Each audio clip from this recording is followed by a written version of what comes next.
મિત્રો કોઈને પૂછીએ ને કે ક્રિકેટમાં કયા બોલરે એક ઓવરમાં સૌથી વધુ રન આપ્યા છે તો તરત જ જવાબ મળે કે ભાઈ યુવરાજ સિંહે સ્ટુઅર્ટ બ્રોડની એક ઓવરમાં 6 છગ્ગા ફટકાર્યા હતા. પણ વાસ્તવિકતા થોડી અલગ છે, કેમ કે 1990માં ન્યુઝીલેન્ડની બે ઘરેલુ ટીમ કેન્ટબરી અને વેલિંગ્ટન વચ્ચે એક મેચ રમાઈ હતી.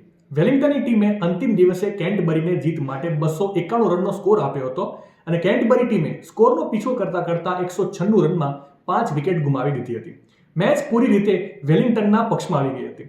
એ વખતે રોજર ફોર્ડ અને લી જર્મન મેદાન પર હતા અને મેચ ડ્રો તરફ જઈ રહી હતી.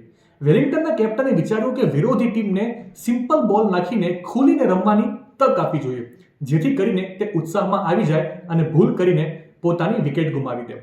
ત્યારે ખેલાડી લાથમે બોલ વિન્સેને આપ્યો, પરંતુ તેણે પોતાની આ ઓવરમાં 77 રન આપી દીધા હતા. બટ વિન્સે આ ઓવરમાં 22 બોલ ફેંક્યા હતા, જેમાં 17 નો બોલ ફેંક્યા હતા. તેણે પ્રથમ 17 બોલમાં માત્ર એક જ બોલ બરાબર નાખ્યો હતો. અને રસપ્રદ વાત તો એ છે કે વિન્સની બોલિંગ દરમિયાન અમ્પાયર પોતે ભૂલી ગયા હતા કે તેણે કેટલા બોલ ફેંક્યા હતા અને માત્ર 5 બોલ પછી ઓવર ડિક્લેર કરી નાખી હતી.